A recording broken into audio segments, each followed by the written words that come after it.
பிரியமானவர்களே, இயேசு கிறிஸ்துவின் நாமத்தில் உங்களுக்கு என் அன்பின் வாழ்த்துக்கள். உங்களுடைய குடும்பத்தில் எல்லாருக்கும் என்னுடைய வாழ்த்துக்களை சொல்லுகிறேன். குடும்பத்தில் இருக்கிற பெரியவங்க, நீங்கள் சகோதர சகோதரிகள், குட்டி பிள்ளைகள் எல்லாருக்காக ஸ்தோத்திரம். ஏன்னா உங்கள் குடும்பம் ஆசீர்வாதமாக இருக்கணும்னு கர்த்தர் விரும்புகிறார். ஆசீர்வாதம் எப்படி வரும்? தேவனால் தான் வரும். தேவனிடத்திலிருந்து எப்படி வரும்? ஜெபித்தால் தான் வரும். அதனால தான் குடும்பமாய் தேவனை துதித்து ஜெபம் செய்வது. சரி, இந்த நாளிலும் நம்ம ஜெபத்துக்கு முன்னால் வேதத்திலிருந்து ஒரு காரியத்தை தியானித்து நாம் தேவ சமூகத்தில் ஜெபிக்க போகிறோம். உங்களுடைய குடும்பத்தின் காரியத்தில் நிறைய ஆண்டவர் அற்புதம் செய்ய ஆரம்பித்து விட்டார். ஏன்னா இப்போ நீங்கள் கருத்தாக ஜெபிக்க ஆரம்பிச்சிட்டீங்க. முன்னால் ஏதோ கடமைக்காக ஒரு ஜெபம் அப்படி அல்ல. இப்போ கருத்தாக குறிப்பாக நீங்கள் ஜெபிக்கிறீங்கல்ல, ஆண்டவரிடத்தில் விண்ணப்பம் பண்ணீங்க, ஆண்டவர் பதில் கொடுத்தார்ல. நீங்கள் ஆலோசனை கேட்டீங்க, ஆண்டவர் ஆலோசனை கொடுத்த நடத்துகிறாருல்ல. அதனால் தொடர்ந்து விடக்கூடாது. அந்த பழக்கத்தை நம்ம ஏற்படுத்தி கொள்ளணும். சரியா? பைபிள் எவ்வளோ அழகான அருமையான குடும்பங்களை பற்றிலாம் எழுதப்பட்டு இருக்கிறது இல்லை. நிறைய ஆண்டவர் அதிலிருந்து நமக்கு கற்றுத்தருகிறார். இப்பவும் கூட இந்த ஈசாக்கு ரெபேக்காள் அவங்களுடைய குடும்பத்திலிருந்து தான் சில காரியத்தை கற்றுக்கொள்ள போகிறோம். அதில் முதலாவது ஈசாக்கு அவருடைய வாழ்க்கையிலிருந்து சில காரியம் புருஷர்கள் அதை கற்றுக்கொள்ளணும். நம்ம ஒரு புருஷர்கள் அப்படின்னு சொன்னால் அவன் தான் குடும்ப தலைவர் இல்லை. புருஷன் குடும்பத்துக்கு தலையாக இருக்கிறான், மனைவிக்கு தலையாக இருக்கிறான்னு சொல்லப்பட்டு இருக்கிறாரு. ரொம்ப பொறுப்பானவர்கள். குடும்பத்தினுடைய ரெஸ்பான்சிபிலிட்டிக்கு அந்த கணவன் மேலே இருக்கிறது மறந்துடக்கூடாது. மனைவிக்கு ஒரு பொறுப்பு இருக்கிறது, ரெண்டு பேருக்குமே சம பொறுப்பு இருக்கிறது. ஆனால் ஒரு கணவன் என்று வரும்போது முக்கியமான பங்கு குடும்பத்தில் கணவனுக்கு இருக்கிறது என்பதை கணவர்கள் மறந்துடக்கூடாது. அதனால் முதலாவது ஈசாக்கை குறித்து நம்ம சில காரியத்தை பார்க்கலாம். வரும் நாட்களில் ரெபேக்காளை குறித்து நம்ம பார்ப்போம். ஒரு மனைவியாக அப்படி எப்படி இருந்தால், ரெண்டு பேர் எப்படி இருந்தாங்க, நம்ம வாழ்க்கையில் எப்படி இருந்தால் ஆண்டவர் ஆசீர்வதிக்க முடியும், அதெல்லாம் ஒப்பிட்டு பார்த்து நம்ம தியானித்து அர்ப்பணித்து கொள்ளணும். சரி, அந்த ஈசாக்கு வாழ்க்கையிலிருந்து ஒரு ரெண்டு காரியத்தை நான் உங்களுக்கு சொல்ல விரும்புகிறேன். சரியா? ஆதியாகமம் 24:67 பாருங்க. அப்பொழுது ஈசாக்கு ரெபேக்காளை தன் தாய் சாராளுடைய கூடாரத்திற்கு அழைத்து கொண்டு போய் அவளை தனக்கு மனைவியாக்கி கொண்டு அவளை நேசித்தான் என்பதாய் வசனம் சொல்லுகிறது. ரெபேக்காளை தன் மனைவி ஆக்கி கொண்டு அவளை நேசித்தான் என்பதாக வேதத்தில் வாசிக்கிறோம். அப்போ தன் மனைவி ஆகிய ரெபேக்காளை ஈசாக்கு நேசித்தான். இதான் முக்கியம். நீங்கள் உங்களுடைய மனைவியை நேசிக்கிறீங்களா? உண்மையான இருதயத்தோடு நேசிக்கிறீங்களா? கொஞ்சம் முறுமுறுப்பு, கொஞ்சம் மன வருத்தம், கொஞ்சம் கசப்பு அப்படி நேசிக்கிறீங்களா? முழு இருதயத்தோடு நீங்கள் நேசிக்கிறீங்களா? யோசித்து பாருங்களேன். நம்ம இதில் நிறைய பேர் அதில் தவறுகிறதுனால தான் குடும்பத்தில் விரிசல்கள் வருகிறது. அது விவாகரத்து வரைக்கும் போய் நிற்கிறது. இந்த அன்பு குறைந்து போகிறதுனால, அன்பு இல்லாததினால தான். அப்போது உங்கள் மனைவியினிடத்தில் நீங்கள் அன்பு கூற வேண்டும் என்பதை வேதவசனம் தெளிவாக சொல்லுகிறாரு. இதே காரியத்தை புதிய ஏற்பாட்டில் வரும்போது நீங்கள் வேதத்தில் திருப்புங்க. எபேசியர் 5ஆம் அதிகாரம்.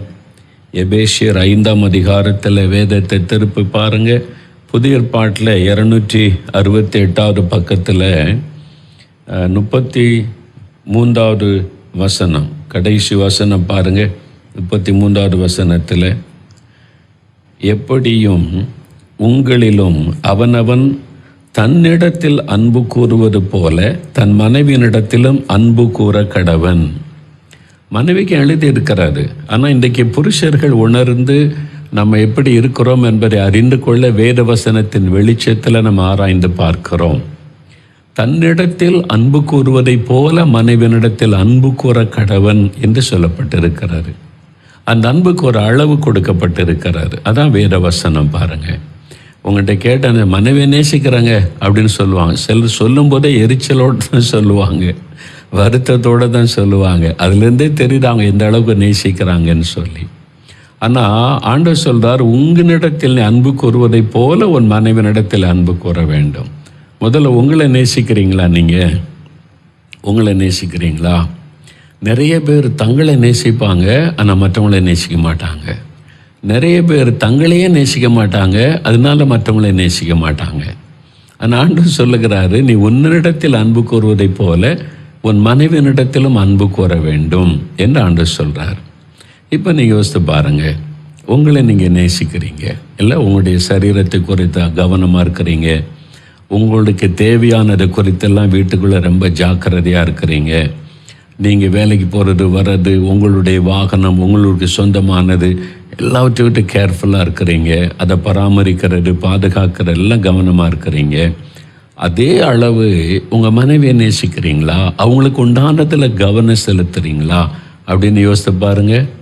அங்கே கொஞ்சம் குறைவுபட்டு இருக்கிற மாதிரி தெரியுது இல்லை? யோசித்து பாருங்களேன், கொஞ்சம் குறைவாக இருக்கிற மாதிரி தெரியுது. அன்பெல்லாம் இருக்குது, மனைவியை நேசிக்கிறோம், ஆனால் வசனத்தில் சொல்லப்பட்ட மாதிரி நேசிக்கலை. என் ஆண்டவர் சொல்கிறார், ஒருவன் தன்னிடத்தில் அன்பு கூறுவதைப் போல மனைவினிடத்தில் அன்பு கூற கடவன். ஈசாக்கு அப்படிதான் நேசித்தார் தன்னுடைய மனைவியை. அதனால் தாய்க்காக கொண்டிருந்த துக்கம் நீங்கி ஆறுதல் அடைந்தான்.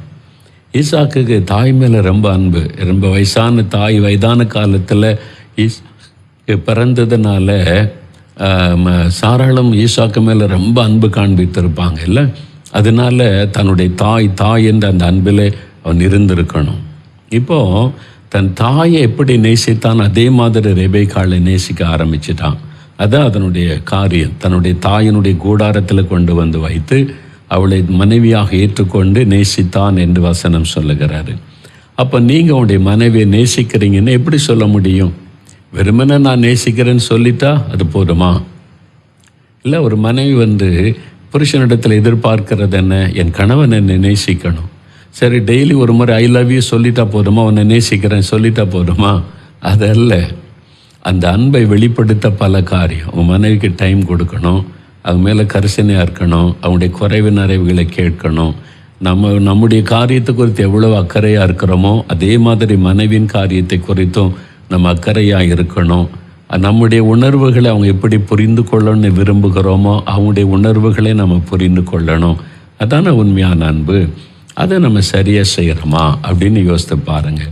அங்கே சில குறைபாடு இருக்கிறதுனால தான் நிறையா முறுமுறுப்புகள், வாக்குவாதங்கள், சண்டைகள் அதெல்லாம் அடிக்கடி உண்டாகி குடும்ப சமாதானம் பாதிக்கப்படுகிறது. அப்போ இந்த காரியத்தில் நீங்கள் கவனம் செலுத்தணும். ஈசாக்கு எப்படி ரெபேக்காளை நேசித்தானோ அதே மாதிரி நீங்கள் நேசிக்கிறீங்களா அப்படின்னு யோசித்து பாருங்கள். வசனத்தில் சொல்லப்பட்டபடி நேசிக்கிறோமா அப்படின்னு சொல்லி நீங்கள் யோசித்து பாருங்கள். என்னிடத்தில் அன்பு கூறுவதைப் போல என் மனைவிடத்தில் அன்பு கூறுகிறேனா? வசனம் அதான் சொல்லுதில்ல, அதன்படி இருக்கிறேனா அப்படின்னு யோசித்து பார்த்து கொஞ்சம் சரிப்படுத்தணும். அவ்வளோதான், பெரிய தப்பெல்லாம் இல்லை. சின்ன காரியத்தில் கொஞ்சம் சரிப்படுத்தி கொண்டாலே நிறைய மாற்றங்கள் வீட்டுக்குள்ளே வந்துடும். சரியா? முதலாவது. ரெண்டாவது நம்ம பார்க்கக்கூடிய ஒரு காரியம் 25ஆம் அதிகாரம் 20ஆம் வசனத்தில் நம்ம வாசிக்கும்போது 21வது வசனம், 25ஆம் அதிகாரம் 21ஆம் வசனம், ஈசாக்கு தன் மனைவிக்காக கர்த்தரிடத்தில் வேண்டுதல் செய்தான், கர்த்தரை நோக்கி வேண்டுதல் செய்தான் என்று வேதம் சொல்லுகிறாரு. பொதுவாக நான் நிறைய பேர்கிட்ட பேசும்போது கேட்டிருக்கிறேன், நீங்கள் ஜெபிக்கிறீங்களா அப்படின்னு ஆண்கள்கிட்ட கேட்ட சொல்லுவாங்க, என் மனைவி நல்லா ஜெபம் பண்ணுவோம் பிரதர், உங்கள் நிகழ்ச்சியெல்லாம் தவறாமல் பார்க்குறாளா, மணிக்கணக்காக ஜெபம் பண்ணுவா அப்படின்னு சொல்லி மனைவி குறித்து பெருமையாக ஜெபத்தை பற்றி பேசுவாங்க. நீங்கள் ஜெபிக்கிறீங்களான்னு கேட்டால் டைரெக்டாக அதுக்கு பதில் வராது. என் மனைவி ஜெபிக்கிறா, பிள்ளைகள் ஜெபிக்கிறாங்க, அதை சொல்லுவாங்க. அப்போது உங்களுக்காகவே நீங்கள் ஜெபிக்காட்டால் உங்களுடைய மனைவிக்கு எப்படி ஜெபம் பண்ணுவீங்க? இல்லை, தனக்காகவே ஒரு ஆள் ஜெபிக்கலைன்னா தன் மனைவிக்காக எப்படி ஜெபம் பண்ணுவாங்க? அப்போது ஈசாக்கு தன் மனைவிக்காக வேண்டுதல் செய்தான், தேவன் அதை கேட்டு ஆசீர்வதித்தார் என்று வேதத்தில் சொல்லப்பட்டிருக்கிறாரு. உங்கள் மனைவி உங்களுக்காக ஜெபிக்கிறான்னு தெரியுமா? நல்லா தெரியும். நிறைய ஆண்களுக்கு தெரியும், என் மனைவி எனக்காக ஜெபம் செய்கிறாள், என்னுடைய சுகத்துக்காக, பாதுகாப்புக்காக, ஆசீர்வாதத்துக்காக, நான் நல்லா இருக்கணும் என்பதற்காக, என் நீடி ஆயுளுக்காக மனைவி ஜெபிக்கிறாள் என்பது எல்லா ஆண்களுக்கும் நல்லா தெரியும். ஆமாம், அவங்க உங்களுக்காக ஜெபிக்கும் போது நீங்கள் உங்கள் மனைவிக்காக ஜெபிக்கிறீங்களா? இன்றைக்கி யோசித்து பாருங்கள், எவ்வளோ நேரம் ஜெபிக்கிறீங்க, எதுக்காக ஜெபிக்கிறீங்க? உங்களுடைய மனைவி உங்கள் காரியத்தில் எவ்வளவு கரிசனை கொண்டு ஜெபிக்கிறாங்க, நீங்கள் அவங்களுக்கு ஜெப உதவி செய்கிறீங்களா? யோசித்து பாருங்கள். எல்லா உதவியை விட முக்கியமான உதவி ஜெப உதவி. அப்போ உங்களுடைய மனைவிக்காக நீங்கள் ஜெபிக்கணும்ல, அவங்களுடைய சுகத்துக்காக ஜெபிக்கணும், அவங்களுடைய ஆவிக்குரிய வாழ்க்கைக்காக அவங்க சுதந்திரக்கூடாது ஜெபிக்கணும், ஆவியில் பலன் கொள்ளணும், தெய்வ கிருபை தாங்கணும் ஜெபிக்கணும், அவங்களுடைய பாதுகாப்புக்காக ஜெபிக்கணும், நல்ல சரீர சுகபலனுக்காக ஜெபிக்கணும், எல்லா வீட்டு வேலைகள் காரியங்கள் எல்லாம் செய்வதற்குரிய ஞானத்தை ஆண்டவர் கொடுக்கணும். ஒருவேளை அவங்க ஆஃபீஸில் வேலை செய்கிறவங்கள இருந்தால் வேலையில் கத்துறவங்கள பாதுகாக்கணும், ஆசீர்வதித்து பயன்படுத்தணும் என்பதற்காக ஜெபிக்கணும். ஒருவங்களுடைய மனைவியுடைய சரித்தில் ஒரு பலவீன சுகவீனம் இருந்தால் நீங்கள் பாரம் எடுத்து என் மனைவிக்கு சுகம் கொடுங்க ஆண்டவரேன்னு சொல்லி ஜெபிக்கணும். யோசித்து பாருங்கள், அப்படிலாம் ஜெபிக்கிறீங்களா? நீங்கள் அப்படி ஜெபிக்கிற ஒரு பழக்கத்துக்குள்ளே வந்துட்டாலே உங்கள் குடும்பத்தில் நிறைய பிரச்சனை தீர்ந்து விடும். நிறைய காரியத்தில் மாற்றத்தை நீங்கள் காண முடியும். எப்படி உங்கள் மனைவி உங்களுக்காக ஜெபிக்கிறது தெரிகிறதோ, நீங்கள் உங்கள் மனைவிக்காக ஜெபிப்பது அவங்களுக்கு தெரியணும். உனக்காக நான் ஜெபம் பண்ணுறேன், இந்த காரியத்திற்காக ஜெபிக்கிறேன் என்பதாக. அப்போ நீங்கள் யோசித்து பாருங்கள், உங்கள் மனைவிக்காக நீங்கள் என்னென்ன காரியத்துக்கு ஜெபிக்கிறீங்க? முதல்ல ஆண்டவரே இந்த மனைவியை தந்ததற்காக ஸ்தோத்திரம் அப்படின்னு சொல்ல முடியுதா? ஐயோ, இந்த மனைவி வந்த பிறகு தாங்க நிறைய பாடுன்றீங்களா? அந்த பாடுகளே உங்கள் வாழ்க்கையில் நிறைய மாற்றத்தை கொண்டு வந்திருக்குல்ல. உங்களை ஷேப் பண்ணுவதற்கு, உங்களை சரிப்படுத்தி உங்களை ஆண்டவருக்கு பிரியமான ஒரு பாத்திரமாய் உருவாக்க உங்களுடைய மனைவி ஆண்டவர் தந்திருக்கிறார். அதனால் அவங்களுக்காக நீங்கள் ஆண்டவரை துதிக்க வேண்டும். எதையும் நீங்கள் நன்மையாக எடுத்துக்கொள்ள பழகுங்க. அதில் ஆண்டவர் செய்த நன்மையான காரியத்தை நீங்கள் விளங்கி கொள்ளுவீர்கள். அப்போ உங்களுடைய மனைவிக்காக ஆண்டவரை ஸ்தோத்திரம் பண்ணுங்க. அப்படி துதிக்கும் போது நீங்கள் அதை துதித்து ஜெபிக்கும் போது உங்களுடைய மனைவி மேலே ஒரு அன்பு உண்டாகும். அப்பொழுது நீங்கள் பாருங்கள், உங்களுடைய ஃபேமிலிக்குள்ளே ஒரு நல்ல தேவ அன்பு ஆளுகை செய்யும், கர்த்தருடைய அன்பு ஆளுகை செய்யும். அப்போ உங்களுடைய மனைவி சந்திக்கிற பிரச்சனை என்ன உங்களுக்கு தெரியுமா? உங்களுடைய மனைவி என்னென்ன பிரச்சனை சந்திக்கிறாங்க? ஆவிக்குரிய காரியத்தில், சரீர காரியத்தில், ஃபேமிலியை ரன் பண்ணுவதில், அல்லது அவங்க ஒரு வேலை செய்கிறாங்க, ஒரு பிஸ்னஸ் செய்கிறாங்க, வெளியிலே அவங்க போயிட்டு வர்றாங்க, அவங்களுக்கு என்னென்ன பிரச்சனை இருக்குதுன்னு அவங்களுக்கு தெரியுமா?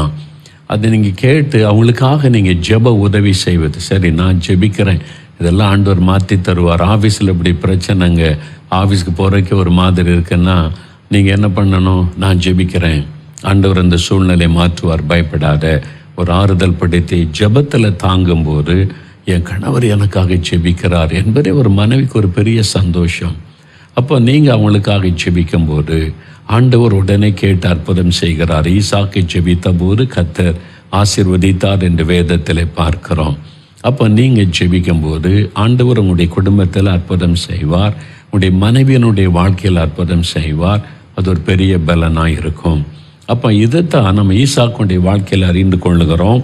ஒரு கணவனாக முதலாவது தன் மனைவியை தன்னை போல நேசிக்கிறார், அப்படிதான் வசனம் சொல்லுகிறாரு. ரெண்டாவது, தன்னுடைய மனைவிக்காக ஒரு ஜெபம் செய்கிறார். ஒருவருக்காக ஒரு ஜெபியுங்கள் என்ற வார்த்தையின்படி நீங்கள் இன்றைக்கு ஆண்டவரிடத்தில் இன்றைக்கு நீங்கள் ஜெபிக்கணும். என் மனைவிக்காக நான் ஜெபிக்கிற ஆண்டவரை முதல்ல ஸ்தோத்திரம் பண்ணுங்க. அவங்களுடைய என்ன தேவையில் இருக்கிறாங்களோ அந்த காரியத்தில் அற்புதம் செய்ய ஜெபம் பண்ணுங்க. உடனே நீங்கள் ஆசீர்வாதமான மாற்றத்தை நீங்கள் பார்ப்பீங்க. அவங்க வியாதியில் இருக்கிறாங்க, பலவீனத்தில் இருக்கிறாங்க, படுக்கையில் இருக்கிறாங்களா, மற்றவங்களை ஜெபிக்க சொல்லுவதை விட நீங்கள் ஜெபம் பண்ணுங்க, ஆண்டவர் உடனே அற்புதம் செய்வதை நீங்கள் காண்பீர்கள். அப்போ உங்களுடைய ஜெபத்தினால உங்களுடைய மனைவியை நீங்கள் தாங்கணும். உங்களுடைய ஜெபத்தை கேட்டு தேவன் அற்புதமான சுகத்தை, விடுதலையை உங்களுடைய மனைவிக்கு தருவார். எந்த அளவு நீங்கள் ஜெபிக்கிறீங்க, நீங்கள் துக்கப்பட்டுக்கிட்டே கஷ்டப்பட்டுக்கிட்டே சும்மா இருந்தால் போதாது, உங்களுடைய ஜெபத்தை தேவன் எதிர்பார்க்கிறார். அப்போ நீங்கள் ஜெபிக்கணும். இப்போ நம்ம ஜெபிக்க போகிறோம், சரியா? நீங்கள் ஈசாக்கு குடும்பத்தை போல ஆண்கள் இன்றைக்கு முக்கியமாக நீங்கள் ஜெபிக்க போகிறீங்க. உங்களுடைய மனைவிக்காக ஜெபிக்க போகிறீங்க. நான் என் மனைவியை நேசிக்கிற ஆண்டவரேன்னு சொல்லி ஜெபிக்க போகிறீங்க. ஆண்டவர் அந்த ஜெபத்தை கேட்டு அற்புதம் செய்ய போகிறார். உடைய மனைவியை சுகமாக்க போகிறார், பலன் கொடுக்க போகிறார். அவங்களுக்குள்ள ஒரு ஆவிக்குரிய சுபாவம் வேணும்னு அதுக்கு ஜெபம் பண்ணுங்க. என் மனைவிடத்தில் இப்படி ஒரு கோபம் இருக்குது, எரிச்சல் இருக்குது, இந்த மாதிரி சுபாவம் குடும்ப சமாதானத்தை பாதிக்குன்னா நீங்கள் பாரம் எடுத்து ஜெபிங்க. உடைய மனைவிக்குள்ள மாற்றத்தை ஆண்டவர் உண்டாக்கி விடுவார். அந்த சேஞ்சஸை நீங்கள் பார்ப்பீங்க. ஜெபிக்கலாமா? முழங்கால் படியிடுங்க. இப்போ ஆண்டவரிடத்தில் ஜெபிக்கலாம். முதல்ல இந்த காரியத்துக்கு ஜெபித்த பிறகு உங்களுடைய தேவைகளுக்காக எல்லாம் ஜெபிக்கலாம். ஜெப குறிப்புகளை நீங்கள் வச்சுருக்கிறீங்க, அதை வைத்து ஜெபிக்கணும். முதலாவது உங்களுடைய தெருவில் இருக்கிறவங்க, கிராமத்தில் இருக்கிறவங்க, உங்கள் பட்டணத்தில் இருக்கிறவங்க, உங்களுடைய சபைக்காக, நம் தேசத்திற்காக ஜெபித்த பிறகு கடைசி தான் நமக்காக ஜெபிக்கணும். சரியா? நாம் ஜெபிக்கலாம். தகப்பனே, நாங்கள் எல்லாரும் ஒரு மனதோடு ஜெபிக்கிறோம். இந்த குடும்பத்தோடு இணைந்து நான் ஜெபிக்கிறேன் அப்பா. அருமையான இந்த பிள்ளைகளை நீ தெரிந்து கொண்டு நீ ரட்சித்து அபிஷேகித்து ஜெப ஆவியை கொடுத்தீர். தேசத்துக்காக ஜெபிக்க கிருபை கொடுத்தீர். உமக்கு ஸ்தோத்திரம். இந்த குடும்பத்தில் சமாதானம் சந்தோஷத்தை கொடுத்தீர். உமக்கு ஸ்தோத்திரம். நீர் கொடுத்த எல்லா ஆசீர்வாதங்களுக்காக உமக்கு ஸ்தோத்திரம்.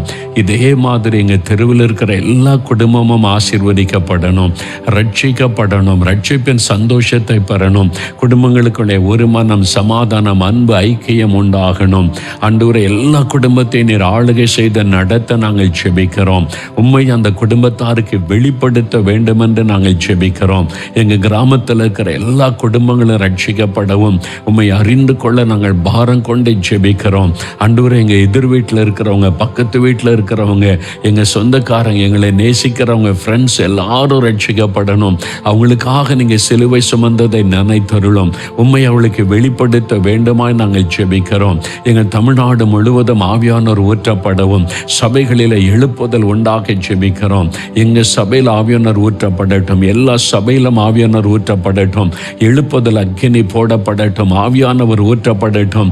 ஜெப எழுப்புதல் உண்டாக நாங்கள் ஜெபிக்கிறோம். நான் ஜெபிக்கிறேன், குடும்பமாய் ஜெபிக்கிறேன். ஆண்டவரே, எங்களுடைய தேசம் முழுவதும் அந்த எழுப்புதல் அக்கினி பரவ வேண்டும் என்று ஜெபிக்கிறோம். எல்லா ஜனங்களும் ரட்சிக்கப்படவும் சத்தியத்தை அறிகிற அறிவையும் அடைய வேண்டும் என்று ஜெபிக்கிறோம். பாவத்திற்கும் சாபத்திற்கும் அடிமைப்பட்டு கிடக்கிற என் ஜனங்கள் ரட்சிக்கப்படட்டும், விடுவிக்கப்படட்டும், ஒரு ஆவிக்குரிய மாற்றம் உண்டாகட்டும். அப்படியே தகப்பனே, எங்களுடைய தேசத்தை ஆளுகிறவர்களுக்காக ஜெபிக்கிறோம். தமிழ்நாட்டை, இந்தியாவை ஆளுகிற எல்லா தலைவர்களுக்காக ஜெபிக்கிறோம். அவங்க மேல நீங்க ஆளுகை செய்யுங்க, அவங்களை நீங்க பயன்படுத்துங்க. அவங்க மூலமா நன்மையான காரியங்கள் மாத்திரம் தேசத்தில் நடைபெற நாங்கள் ஜெபம் செய்கிறோம். அவர்களுக்கு உம்மை வெளிப்படுத்தும், உம்மை காண்பியும். தேசத்தில் நல் ஒழுக்கம், சமாதான, அன்பு, ஐக்கியம் காணப்பட எங்களுடைய தலைவர்கள் மேல், அதிகாரத்தில் இருக்கிற ஒவ்வொருவர் மேல கர்த்தர் ஆளுகை செய்து நடத்த வேண்டுமாய் ஜெபிக்கிறோம். கர்த்தர் அப்படி செய்கிறதற்காய் நன்றி. இப்பொழுது எங்களுடைய குடும்பத்துக்காக ஜெபிக்கிறோப்பா. என் மனைவிக்காக நான் ஜெபிக்கிறேன். ஆண்டவரே, என் மனைவிக்காக உமக்கு ஸ்தோத்திரம். ஆவிக்குரிய வல்லமைகளை தாரும், கிருபைகளை தாரும், சோர்வுகளை மாற்றும், நல்ல சரீர சுகபலனை தாரும். அவள் ஆவியிலே பலப்படுத்தி வல்லமைப்படுத்தி மகிழ்ந்திருக்கும்படியாக செய்யும். வேலை செய்வதற்குரிய பலனையும் கிருபைகளை ஞானத்தையும் அருளி செய்யும். பாதுகாப்பின் கரம் என் மனைவியோடு தாங்கி நடத்தட்டும். அப்படி என் கணவருக்காக நான் ஜெபிக்கிற ஆண்டவரே, அவருடைய ஆவிக்குரிய வாழ்க்கையை ஆசீர்வதியும், பலப்படுத்தும், சரீரத்தில் சுகபலன் தாரும். பிஸ்னஸ் செய்ய, வேலை செய்ய கிருபையை பலனும் கூட. குழந்தைகளை ஆசீர்வதியும், பிள்ளைகளுடைய படிப்பில் ஆசீர்வதியும், ஞானத்தின் ஆவியினால் நிரப்பும், படிப்பில் சிறந்து விளங்க கிருபை தாரும். வீட்டில் இருக்கிற பெரியவங்களை எல்லாம் ஆசீர்வதியும். எங்கள் குடும்பம் இயேசுவின் நாமத்திற்கு சாட்சியாக இருக்கும்படி ஒவ்வொருவரையும் ஆசீர்வதியும். கர்த்தரப்படி ஆசீர்வதிக்கிற அன்பிற்காக உமக்கு ஸ்தோத்திரம், ஸ்தோத்திரம். இந்த வாரத்தில் எங்களுக்கு இந்த காரியத்தை நிறைவேற்றி தாரும். இந்த காரியத்தில் அற்புதம் செய்யும். இந்த தேவைகளை சந்தியும். ஆண்டவரே, குடும்பத்தில் இருக்கிற குறைவுகளை நிறைவாக்கும். திருமண காரியத்தை வாய்க்க பண்ணும். கற்பத்தின் கனி அருளி செய்யும். எந்தெந்த குடும்பத்தில் குறைவு இருக்கிறதோ அங்கெல்லாம் நிறைவான ஆசீர்வாதம் உண்டாகட்டும். இயேசு கிறிஸ்துவின் நாமத்தில் ஆசீர்வதித்து ஜெபிக்கிறேன் பிதாவே. ஆமேன், ஆமேன். பிரியமானவர்களே, ஆண்டவர் ஜெபத்தை கேட்டார். அப்போ இதே மாதிரி நீங்கள் தொடர்ந்து ஜெபம் பண்ணுங்க. ஒருவருக்காக ஒரு ஜெபிங்க.